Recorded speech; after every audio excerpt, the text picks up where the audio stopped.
এ পৃথিবী যেন শান্ত হবার নয়, এর একটা প্রধান কারণ মানুষে মানুষে যুদ্ধ। বর্তমান বিশ্বের অন্যতম অস্থির স্থান ইউরোপ। এখানেও কেউ কাউকে ছেড়ে দেয় না। সমর বিষয়ক ম্যাগাজিন বুলগেরিয়ান মিলিটারি তথ্য অনুযায়ী বেলারুশের নিরাপত্তা পরিষদের সচিব আলেকজান্ডার ভলপোভিচ ঘোষণা দিয়েছেন, দেশটিতে চলতি বছরের মধ্যে রুশ ক্ষেপণাস্ত্র ওরেশনিক মোতায়েন করা হবে। রাশিয়া আয়োজিত আন্তর্জাতিক নিরাপত্তা সম্মেলনকে সামনে রেখে এই ঘোষণা দেন তিনি।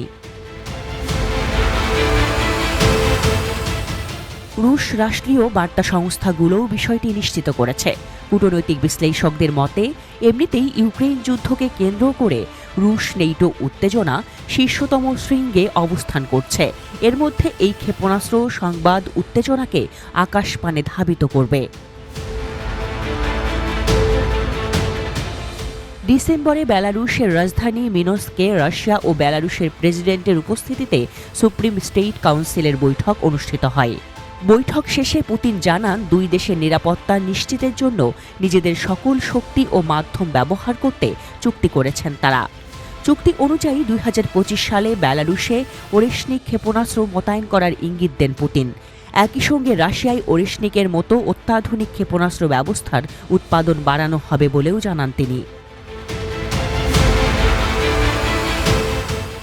বেলারুশের প্রেসিডেন্ট আলেকজান্ডার লুকাশেঙ্কো তখন অভিযোগ করেছিলেন, বেলারুশের সীমান্তে নেটো রাষ্ট্র পোল্যান্ড ও লিথুয়ানিয়া সেনাবাহিনী মোতায়েন করেছে। এই সীমান্তে জার্মানি সহ অন্যান্য নেটো রাষ্ট্র থেকেও সেনারা উপস্থিত হচ্ছে। ভলপোভিচ জানান, ওরেশনিক ক্ষেপণাস্ত্র মোতায়েনের স্থান এরই মধ্যে নির্ধারণ করা হয়েছে, এতে যেন ইউক্রেন সহ নেটোর মনের ধোঁয়াশা দূর হয়। উল্লেখ্য, গত 26শে মে ইউক্রেনের গোয়েন্দা কর্মকর্তা ওলেগ ইভাশচেনকো দাবি করেন, বেলারুশে ওরেশনিক ক্ষেপণাস্ত্র বা পরমাণু অস্ত্র মোতায়েন একটি অবাস্তব বিষয়। ইউক্রেন যুদ্ধে ওরেশনিক ব্যবহার করা হয়েছে। দেশটির দিনিপ্রো শহরে রুশ বিমানের মাধ্যমে ওরেশনিক ছোড়া হয়।